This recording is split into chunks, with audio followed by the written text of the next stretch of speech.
In the summer of 1943, amidst a war that was tearing apart Europe, a salient on the Eastern Front became the focus of attention for two armies. Kursk, a city in the west of Russia, stood out in the German lines after the Soviet advances of the previous winter. For Hitler, crushing this salient was a way to regain the initiative lost after Stalingrad. For Stalin, defending it meant confirming the recovery of his army. Both sides gathered enormous forces. Germany concentrated nearly 900,000 men, more than 2,700 tanks, and thousands of pieces of artillery. The Soviet Union, alerted by its intelligence network, prepared an unprecedented defense with more than 1 million soldiers and 6 fortified belts. For weeks, the Kursk salient was filled with trenches, minefields and artillery positions, while the Tiger, Panther and T-34 tanks prepared for a battle that everyone knew would be decisive. On the 5th of July, the largest tank battle in history was about to begin. Not only was the control of a territory at stake, the fate of the Eastern Front was being defined. Who managed to impose their strength in Kursk?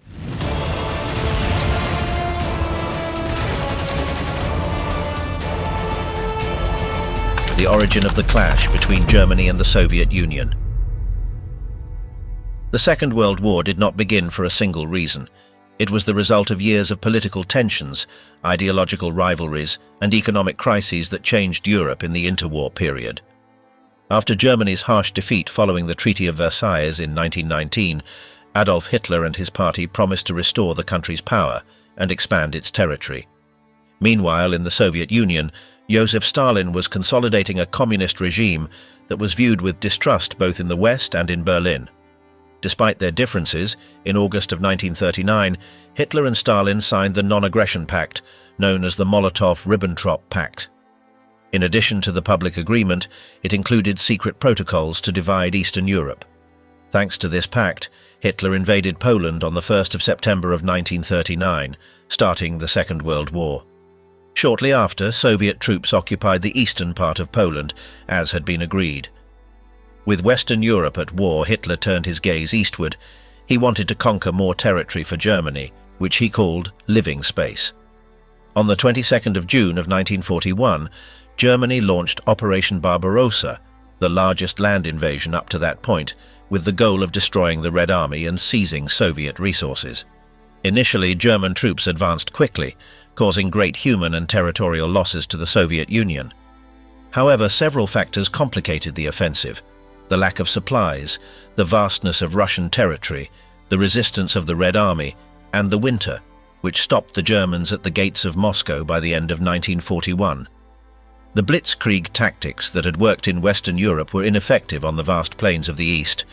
In 1942, Germany attempted to regain the initiative with Operation Blue, aiming to conquer the oil fields of the Caucasus and take Stalingrad.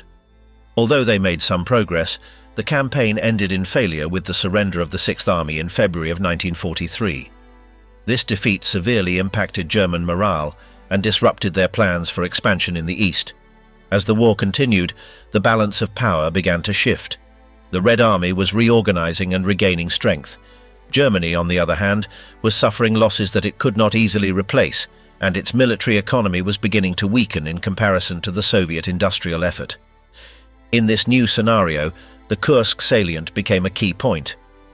After the setbacks of the winter of 1942-1943, the Soviets had liberated a large area, including Kursk.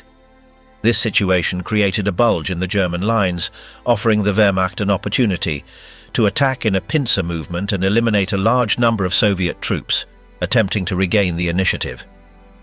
For Hitler and his generals, the operation at Kursk, which they called Operation Citadel, was seen as the last great opportunity to change the fortunes on the Eastern Front.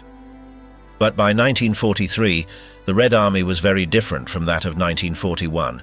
It had learned from its mistakes, improved its weaponry, and was prepared to resist. At the same time, in the West, the Allies were preparing to land in Sicily and were supporting the Soviet Union with large quantities of military equipment through the Lend-Lease program. The war was no longer just a series of isolated battles.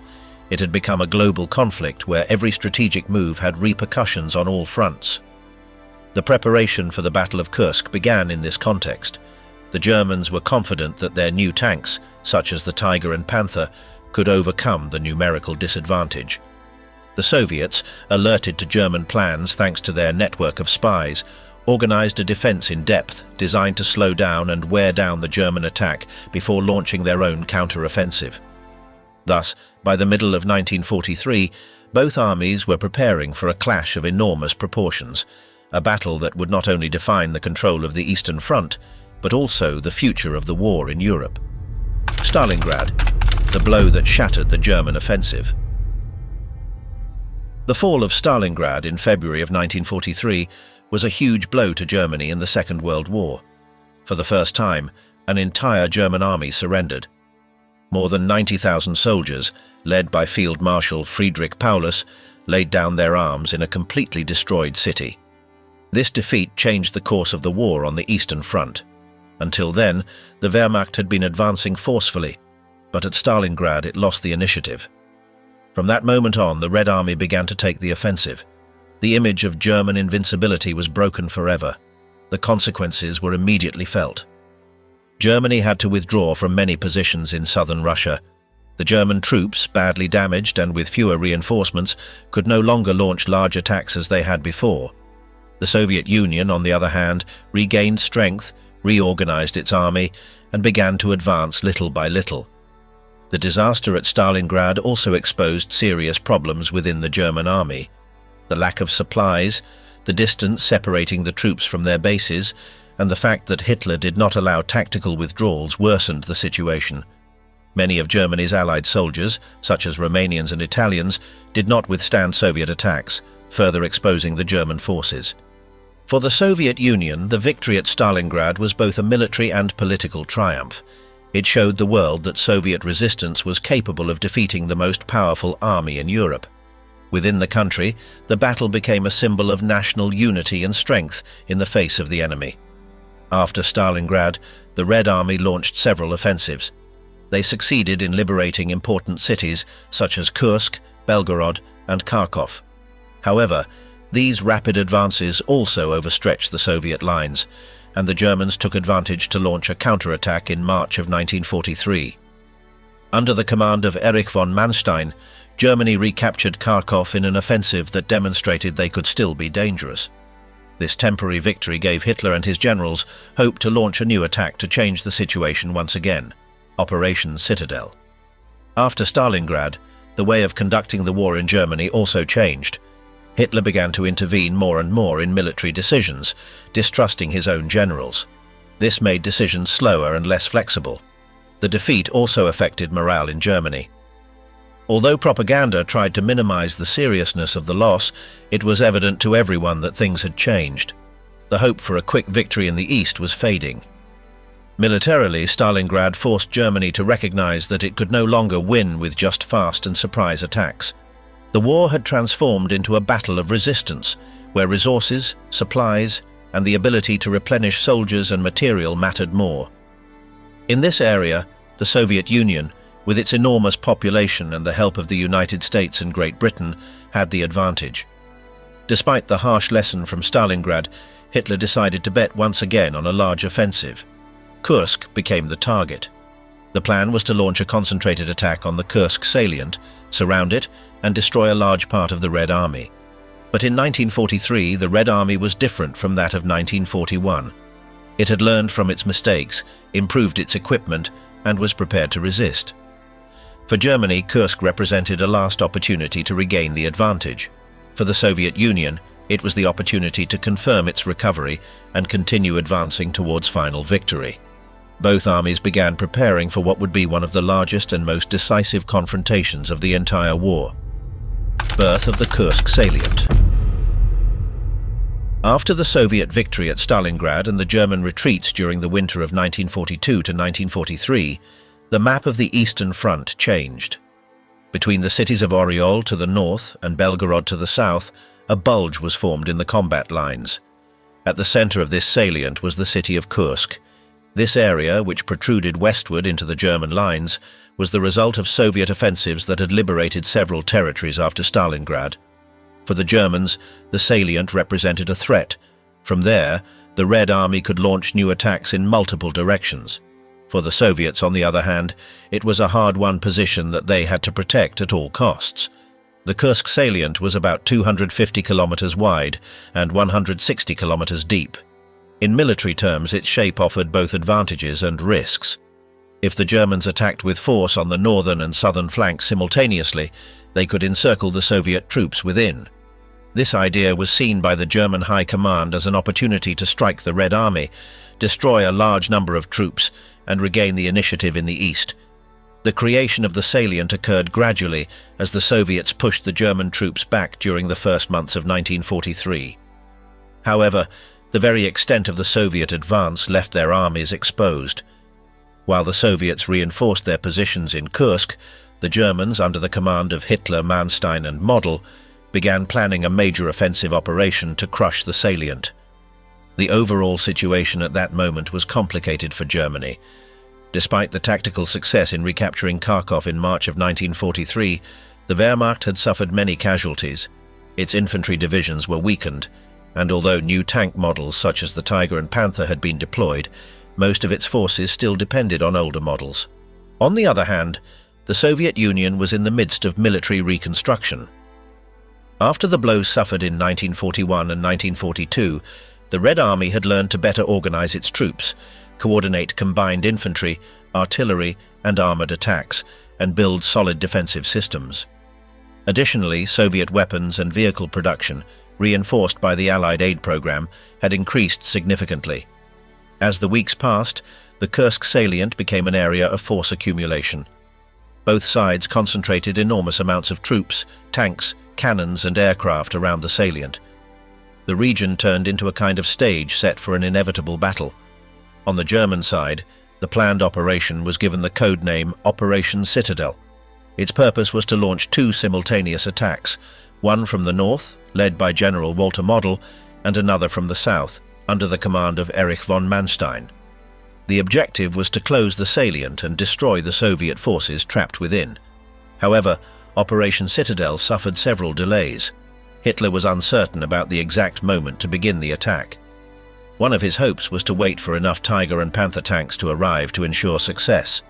These delays allowed the Soviets to reinforce their defenses and prepare a multi-layered defensive system, supported by extensive minefields, artillery positions and mobile reserves. While the Germans were gathering troops and materials, the Soviets were also strengthening their military intelligence. Through a network of spies and the interception of communications, the Soviet High Command, known as the Stavka, obtained precise information about the German plans. They knew that the attack was imminent, where it would be concentrated, and what type of forces they would face. The birth of the Kursk salient and its transformation into a crucial military objective was a process that combined territorial advances, strategic needs, and the dynamics of a war that had already changed. Kursk was not just a geographic point. It was the stage where Germany would attempt to recover its strength and where the Soviet Union would seek to consolidate its recovery. The clash was about to occur. The largest tank forces in history were preparing to face off in a battle that would decide who would control the Eastern Front in the years to come. Operation Citadel, German planning and strategy. After stabilizing the front during the winter of 1942 to 1943 and partially recapturing Kharkov, the German High Command sought a way to change the course of the war in the east. Operation Citadel was conceived as that opportunity. Its main objective was to crush the Kursk salient through a pincer attack and destroy a large number of Soviet divisions. Adolf Hitler, driven by the need to show strength after the disaster of Stalingrad, supported the idea of a major offensive. Despite the doubts expressed by several of his generals, Hitler insisted that a victory at Kursk would restore the German initiative and boost morale both on the front and at home. The plan called for two simultaneous attacks, one from the north and the other from the south of the salient. From the north, the 9th Army, under the command of Walter Model, was to advance toward Kursk from the Oriel area. From the south, the 4th Panzer Army of Hermann Hoth and the Army Detachment Kempf were to attack from Belgorod to the north. If both attacks succeeded, the Soviet forces in the salient would be trapped and destroyed. The Germans planned to concentrate their best units for this operation. Elite divisions, such as the SS Panzer Corps, would participate, and new tanks like the Tiger and Panther models would be deployed. The hope was that the technical superiority of these armored vehicles would compensate for the numerical disadvantage against the Red Army. However, the planning process was fraught with problems. Hitler postponed the start date of the operation several times. Initially, the attack was planned for April, but the lack of sufficient new tanks and the weather conditions delayed the plan. The final date was set for early July of 1943. This wait, although it allowed the Germans to gather more equipment, also gave the Soviets time to reinforce their defenses. Thanks to their intelligence network, the Soviets knew that a large-scale attack against the Kursk salient was being prepared and acted accordingly. Another problem was the disagreement among the German generals themselves. Walter Model, in charge of the northern attack, was skeptical about the possibility of a quick success. Observing the growing Soviet fortifications, Model proposed postponing the attack or cancelling it, but Hitler rejected this proposal. Others, like Erich von Manstein, were more optimistic, although they recognized that a successful attack would only be possible if the Soviets were surprised. The German strategy in Citadel retained the essence of previous operations, seeking a major victory through the concentrated use of armored units, artillery, and air support. The model was still based on blitzkrieg, although the conditions of 1943 were no longer the same as those of 1941. The Red Army was now stronger, better organized, and more prepared to face massive attacks. In terms of forces, Germany gathered about 900,000 men, nearly 2,700 tanks and self-propelled guns, more than 10,000 artillery pieces, and around 2,000 aircraft for the operation. It was a massive concentration, but still inferior to the Soviet defense power, which had deployed around 1,300,000 soldiers and nearly 3,600 tanks in the Kursk area. Hitler was confident that the use of new armored vehicles, especially the Tiger and Panther, would make the difference. The Tiger, with its powerful gun and thick armor, was superior to Soviet tanks in open combat. The Panther, although faster and more modern, had technical problems that were not fully resolved before the battle. Despite these flaws, much was invested in its ability to break through enemy defensive lines. Air support was also seen as a key factor. The Luftwaffe was to attack Soviet positions before and during the ground advance, clearing the path for the armored units and reducing enemy resistance. Despite all the preparation, the conditions were not favorable for Germany. The balance of forces had changed. Tactical surprise was nearly impossible, and the delays had allowed the Red Army to build several lines of defense in depth, filled with mines, fortifications, and reserves ready to counterattack. Operation Citadel represented a significant risk. For Germany, it was an almost desperate bet to regain the advantage in the east. If it failed, the Red Army would not only hold its ground, but could launch a permanent offensive that would threaten the entire German position in Russia. On the 5th of July of 1943, after weeks of build-up and delays, the attack finally began. The two German armies advanced against an enemy that was already waiting, entrenched, and determined to resist. The Battle of Kursk had begun. The Soviet preparation, defenses, intelligence, and logistics. While Germany planned its attack on the Kursk salient, the Soviet Union was not idle. Thanks to its intelligence network, the Soviet High Command knew early on that the Germans were preparing a major offensive. This information was key to designing a deep and well-organized defense. The Red Army, under the direction of the Stavka, aimed to resist the German attack and then go on the offensive. To achieve this, the Soviets built one of the most complex defensive systems of the entire war. The defense at Kursk was not a simple line of trenches. It was a network of several layers of fortified positions, designed to delay, wear down, and ultimately stop any enemy advance. Up to 6 consecutive defensive belts were created around the salient. Each belt consisted of kilometers of trenches, minefields, hidden artillery positions, machine gun nests, anti-tank obstacles, and well-camouflaged shelters. The idea was simple: prevent the German armored units from breaking through the defense in a single attack and force them to face multiple lines of resistance. The amount of mines used was enormous. More than 500,000 anti-tank and anti-personnel mines were placed along the main expected routes of advance. These mines would slow down the enemy advance and force the German tanks to move slowly, making them easier to destroy by artillery and anti-tank units. Soviet artillery played a central role in the defense.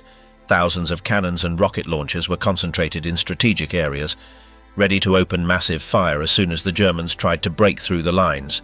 In addition, mobile reserve units were established, capable of launching local counterattacks where the enemy managed to advance. The Red Army also learned from past mistakes.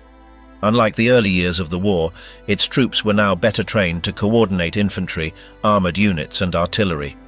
Communication between units improved, and Soviet commanders had more freedom to make quick decisions on the battlefield. In terms of material preparation, the Soviet Union had achieved a remarkable recovery. During 1942 and 1943, its military industry significantly increased the production of tanks, guns, airplanes, and ammunition.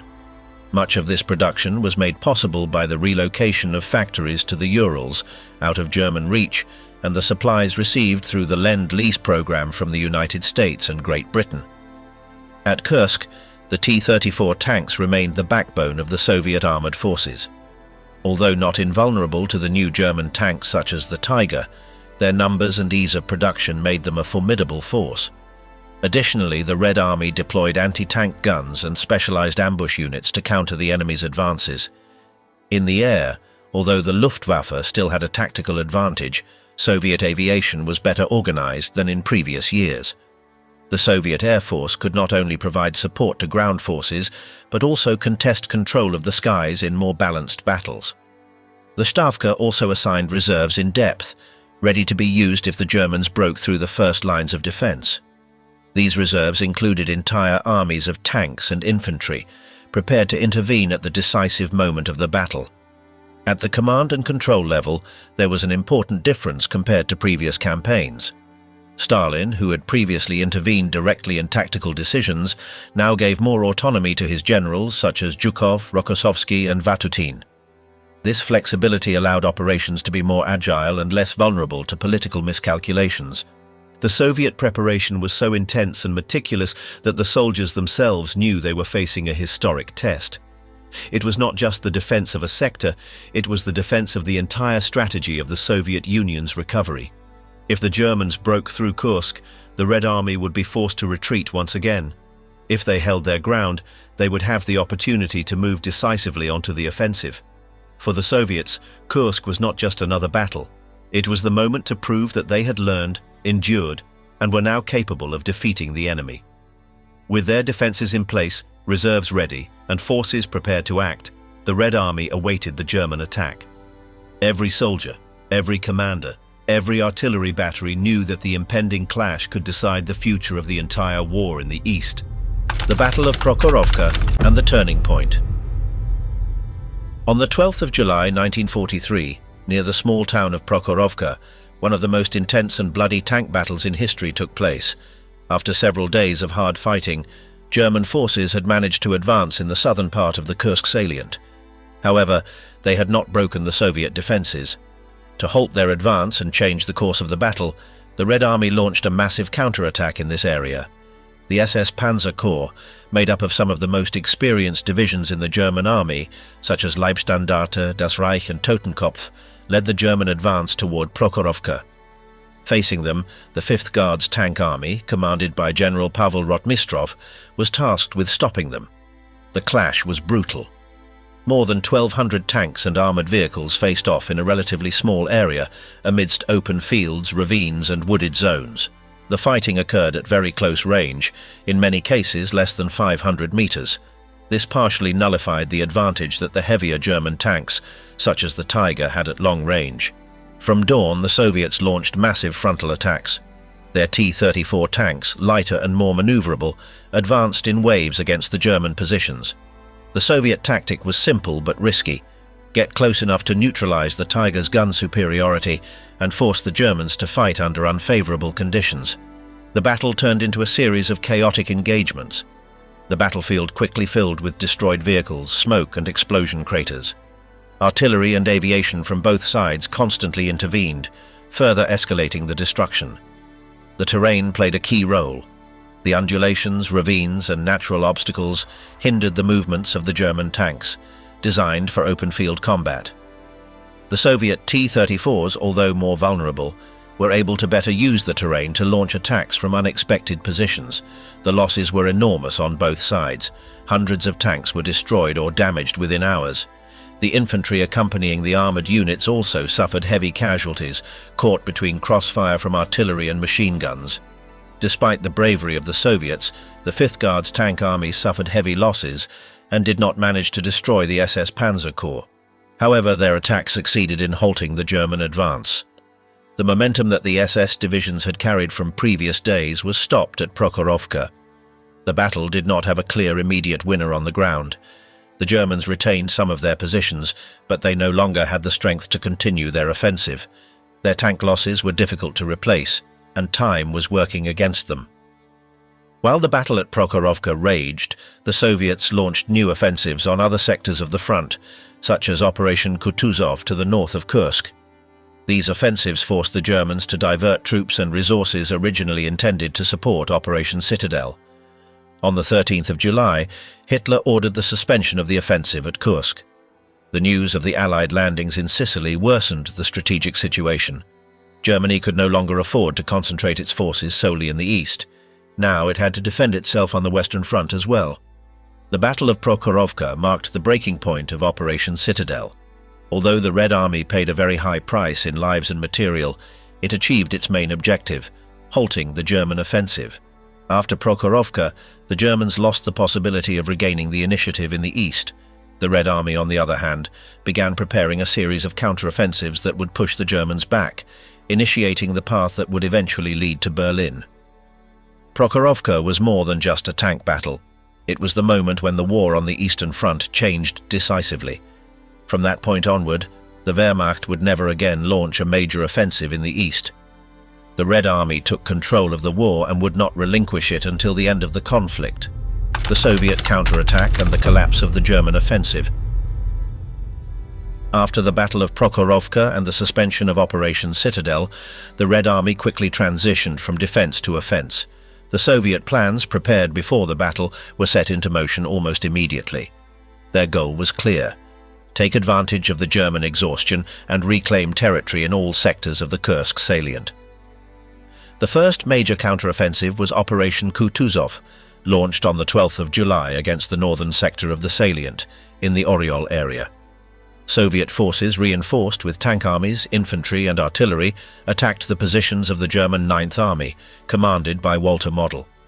From the start, the Germans, already weakened by Operation Citadel, found it extremely difficult to hold back the pressure. The fighting was intense. The Soviets advanced slowly, facing determined resistance and solid fortifications. However, the Germans could not hold out indefinitely. With each passing day, their lines weakened further. By the end of July, the German salient at Oryol collapsed. Soviet troops recaptured the city and forced a general retreat in the northern sector. At the same time, in the southern sector, the Red Army launched Operation Rumyantsev in early August. The main objective of this offensive was to liberate the cities of Belgorod and Kharkov. To achieve this, the Voronezh Front and the Stepa Front, supported by a large concentration of tanks and artillery, attacked German positions with full force. The Germans, exhausted and with their reserves depleted, could not stop the Soviet advance. On the 5th of August, Soviet troops liberated Belgorod. On that same day, artillery salutes were fired in Moscow to celebrate. It was the first time such an event was organized to commemorate a significant victory during the war. Kharkov was the next target. Although the Germans, under the command of Manstein, tried to organize a strong defense, the Soviet pressure was too much. After weeks of fierce urban combat, Kharkov was finally liberated on the 23rd of August, 1943. The loss of Kharkov was a devastating blow to the German army in the east. It not only meant the loss of a key city in strategic and industrial terms, but it also represented the end of any German possibility of regaining the initiative in the region. The combination of Operations Kutuzov and Rumyantsev marked the complete failure of Operation Citadel. Not only had they failed to destroy the Kursk salient, but they also ended up losing even more territory. From that moment on, the Red Army would maintain the offensive on the Eastern Front without interruption until the end of the war. The Soviet counterattack also demonstrated the military evolution of the USSR. The coordination between infantry, tanks, artillery, and aviation had greatly improved. The offensives were planned in depth, with clear objectives, mobile reserves, and a logistical system that ensured the constant supply of men and materials. On the other hand, the German situation was deteriorating rapidly. The losses suffered during Kursk and the subsequent offensives could not be easily replaced. Germany was now facing a war on two fronts. In the east, against an increasingly strong Red Army, and in the west, with the growing threat of new Allied operations after the landing in Sicily. Furthermore, morale among German troops on the Eastern Front began to decline. The idea of a quick or decisive victory disappeared. The reality was now a war of resistance against an enemy that was becoming more aggressive and better prepared every day. At the strategic level, the consequences were clear. From Kursk onward, Germany would adopt a defensive posture in the east. Any subsequent offensive action would be limited and would not change the overall course of the war. The Red Army, on the other hand, not only consolidated its positions but gained confidence. The victories at Kursk, Oryol, Belgorod, and Kharkov demonstrated that the Soviet military machine was ready for large-scale offensive campaigns. The battle to recover all of Ukraine, Belarus, and eventually to advance toward Poland and Germany was now underway. The Soviet counterattack after Kursk was more than just a tactical response. It was the beginning of the final offensive that would lead 2 years later to the fall of Berlin. Consequences of Kursk: the irreversible change on the Eastern Front. The Battle of Kursk, along with the subsequent offensives, marked a turning point in the Second World War. After Kursk, Nazi Germany permanently lost the initiative on the Eastern Front. From that point onward, the Red Army would maintain the offensive continuously until reaching Berlin in 1945. The failure of Operation Citadel represented more than just a military defeat. It was the acknowledgement that the Wehrmacht could no longer win the war in the East. The German offensive capability, based on rapid operations and maneuver strikes, was shattered at Kursk. From then on, Germany adopted a defensive strategy, attempting to slow the Soviet advance rather than dictating the pace of the war. The material losses suffered by Germany at Kursk were severe. While reports vary, it is estimated that the Germans lost around 500 tanks and hundreds of aircraft, in addition to tens of thousands of soldiers killed, wounded, or captured. But more important than the physical losses was the loss of confidence. Morale in the German army, already shaken by Stalingrad, suffered another blow. In the Soviet camp, Kursk represented confirmation of the complete recovery of the Red Army. Not only did they withstand the German attack, but they immediately went on the offensive, demonstrating planning, coordination, and execution capabilities far superior to those seen in previous campaigns. From an industrial perspective, Kursk also showcased the Soviet strategic advantage. While Germany struggled to replace its losses, the Soviet Union maintained a massive production of tanks, aircraft, and artillery, far outpacing German capacity. Additionally, logistical support from the United States and Great Britain further strengthened the Soviet war effort. Politically and strategically, Kursk accelerated the decline of German influence in Eastern Europe. With the Red Army advancing westward, Germany's allied countries such as Romania, Hungary, and Bulgaria began to reconsider their positions in the war. In the West, the Allies watched the progress of the Battle of Kursk with great interest. The Soviet Union's ability to resist and then advance strengthened cooperation within the Grand Alliance. It also convinced Allied leaders that opening a second front in Western Europe was becoming increasingly urgent to ensure the defeat of the Third Reich. Militarily, Kursk taught important lessons. The era of blitzkrieg was over. The rapid movement wars and deep penetrations that had been the hallmark of German campaigns in 1939 and 1940 were no longer possible against a prepared, well-supplied enemy with a defense in depth, like the one the Soviet Union had built. From then on, the Wehrmacht was forced to wage a war of positions, defending vast fronts with fewer men and resources than needed. This situation led to a series of organized retreats, local counterattacks, but never again to a large-scale offensive in the east. For the Soviet Union, Kursk was a clear sign that final victory was possible. The experience gained in planning large-scale offensives, using combined arms and maintaining the momentum of the offensive would be applied in the following campaigns: in Ukraine, Belarus, Poland, and ultimately Germany. The human costs of Kursk were enormous. Tens of thousands of soldiers died in just a few weeks. The rural areas of Kursk, Oryol, and Belgorod were devastated, covered with the remains of armored vehicles and villages destroyed by the fighting. However, for the Red Army and the Soviet Union as a whole, the cost was seen as necessary. Kursk was the decisive step in ensuring that the war would never again return to the heart of Russia. The victory sealed the transformation of the Red Army into a military machine capable of bringing the war to enemy territory. The Battle of Kursk definitively closed the chapter on German offensives in the east. From that point onward, the history of the war in Europe would be a story of German retreats, Soviet advances, and the slow but certain fall of the Third Reich. Witnesses of the largest tank battle. The Battle of Kursk was one of the largest clashes of World War II. Beyond the numbers and troop movements, the experiences of the soldiers who fought there offer a direct view into the harshness of the conflict. On the Soviet side, Alexei Smirnov, an infantryman, remembered the days before the German attack. We knew they were coming. Every night we heard the engines of their tanks. No one slept well. We prepared to resist, knowing there would be no retreat. When the pre-attack bombardment began, Ivan Petrov, a Soviet gunner, described the moment as a storm of noise and dirt kicked up by the explosions. The German artillery hit for hours. We couldn't lift our heads. We thought we wouldn't survive the first day. The Germans also knew the operation wouldn't be easy. Heinrich Reuter, a soldier in the Totenkopf division, wrote in his diary, "Every meter we advanced was under heavy fire. Every Soviet position was defended to the last man. I had never seen such organized resistance." In the fighting around Prokhorovka, tank battles were particularly fierce.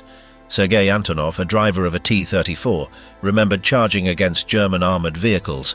There was no time for complicated tactics. We charged straight at them. The smoke, dust and noise covered everything. Sometimes you'd see the enemy just meters away. German forces, confident in the superiority of their Tiger tanks, encountered unexpected resistance. A Panzer SS officer noted, "Our tanks were stronger, but they were more numerous. Every time we destroyed one, it seemed like 3 more appeared. It wasn't a battle of maneuver, it was a battle of endurance." The infantry, both German and Soviet, suffered immensely. The trenches, minefields, and constant bombardments made it almost impossible to move without risk. Vladimir Kuznetsov, a Soviet medic, recounted how many wounded could not be evacuated in time. "We did what we could. We took them to makeshift shelters underground, but many didn't survive. The lack of water and scarce food worsened the conditions. Soldiers spent entire days in flooded trenches or among the craters from explosions. The summer heat caused wounds to become infected quickly, and diseases began to spread among the exhausted troops. The terrain also complicated everything. Ravines, rivers, and muddy fields slowed both attackers and defenders. A German artillery commander described the battlefield as a mass of mud, twisted steel, and bodies, where movement was slow and dangerous. The fighting left deep scars. Many soldiers who survived remembered the battle as a period of continuous suffering. For some, it was their first real combat experience. For others, it was a repetition of the brutality they had already seen in previous campaigns. The differences in motivation between the two armies were also evident in the testimonies. For Soviet soldiers, defending Kursk meant defending their homeland. For many Germans, however, the sense of advancing toward a certain victory had already disappeared. The battle was seen as a fight for survival, not conquest. As the German offensive faltered, the testimonies collected show a shift in the morale of the troops. Soviet soldiers spoke of growing confidence. Every day they resisted, every counterattack they launched, was a sign they could win. Among the Germans, however, the idea began to take hold that the war in the East could no longer be won. German officers were also aware of this transformation. One of them, writing after the war, acknowledged, "At Kursk, we didn't just lose tanks. We lost the hope of dictating the terms of the war." At the end of the battle, the landscape reflected the magnitude of the fighting. Entire villages had been razed. Fields were filled with destroyed vehicles, artillery craters, and abandoned trenches. For those who survived, Kursk was etched in their memories as a battle of extreme endurance, where survival itself was an achievement. These testimonies, collected by historians in the years following the war, provide a direct look into the reality of the battle. Beyond strategies and numbers, the Battle of Kursk was lived by thousands of ordinary men, in conditions that pushed their physical and mental endurance to the limit. The Battle of Kursk was one of the largest battles of World War II. Germany gathered nearly 900,000 soldiers, 2,700 tanks, and more than 10,000 guns in an attempt to crush the Red Army. Against them, the Soviet Union deployed more than 1,300,000 men and 3,600 tanks, organized into 6 defensive lines. The German attack began on the 5th of July 1943. But the minefields, Soviet resistance and numerical superiority made the advance slow and bloody. On the 12th of July in Prokhorovka, more than 1,200 tanks clashed in one of the most intense battles of the entire war. There, the German momentum was definitively halted. Shortly afterward, the Red Army launched its counteroffensives, liberating cities such as Oryol, Belgorod and Kharkov. Germany lost about 500 tanks, hundreds of aircraft and tens of thousands of soldiers. But more importantly, they lost the ability to launch another attack on the Eastern Front. From Kursk onward, the Red Army advanced continuously until the fall of Berlin in 1945. The Soviet industry, further bolstered by support from the Western Allies, ensured that the disaster of 1941 would never be repeated. For the soldiers who fought in Kursk, it was a battle of extreme endurance. For history, it was the moment when the war in Europe changed direction forever,